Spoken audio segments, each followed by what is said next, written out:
Gabriel's story. I'd had important missions before, of course, but nothing like this one. I am Gabriel, messenger of the Lord, and most of my conversations go completely unnoticed by you mortals. Well, there was that one conversation with the priest in the temple recently. He was left speechless. Well, you should never test the Lord your God. Anyway, he'll get his speech back once he gets the evidence he demanded. This was different, though. I'd watched as God spoke the universe into being. I watched plasma take shape as planets and stars. I watched plants grow, then animals develop, then humanity itself. Now I had a message for them. All of them. But it was focused on one girl in a rundown village in a backwater area of the Roman Empire named after a man I once knew, Israel. Mary had no idea what was coming to her. My boss, you know, the boss, had informed me that she would be there, and it would be better if the whole village were not alerted to the spectacle of her apparently talking to herself. I only planned to be visible to her. Anyway, she was exactly where she was meant to be, exactly when she was meant to be there. God's very good at the timey-wimey stuff, you know. Well, he is Lord of Time itself. Anyway, I digress.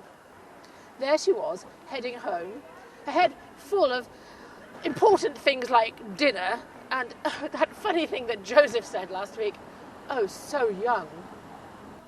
When I started making myself visible, not too much, and not too much of the wings, though. They can be a little intimidating to humans. Just enough so that she could see me and no one else. Just enough glory light to shine through, so that she could see I wasn't some robber waiting for her. Okay, maybe I did allow just a little bit more light through than I needed. However, it does give such a great effect. I had very strict instructions about what I was allowed to say. Shalom, which means peace be with you. You have found favour with the Lord. The poor girl looked terrified. Don't be afraid.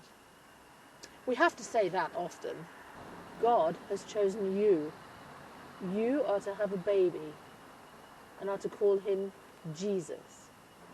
And he will reign as king, as fulfillment of the promise given to your ancestor David. Only his kingdom shall never end. Mary looked so confused. I think I lost her after I said she'd have a baby. She said, "But how can that be? I'm a virgin." Fleshly matters don't interest me, but I patiently explained that she would remain a virgin. The physical part would come from her, but God would cause her to conceive. And the baby that would be born would be flesh of her flesh, but spirit of God's spirit. I explained that it didn't depend upon human rules. Just as God had known she would, she accepted. In that moment, the same God who had exploded the universe into being poured his spirit into one tiny human cell and became a tiny human. All the power, energy, and authority of God's Son poured into a tiny human embryo. And just like that, God became flesh. I couldn't understand it myself. The immeasurable God contained and restricted himself in this minuscule space. How could this be his plan? But then, as I keep having to tell people, nothing is impossible with God.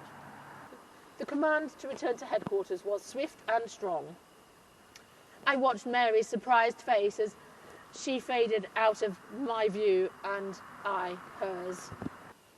And all I could think was, God be with her. God be with her.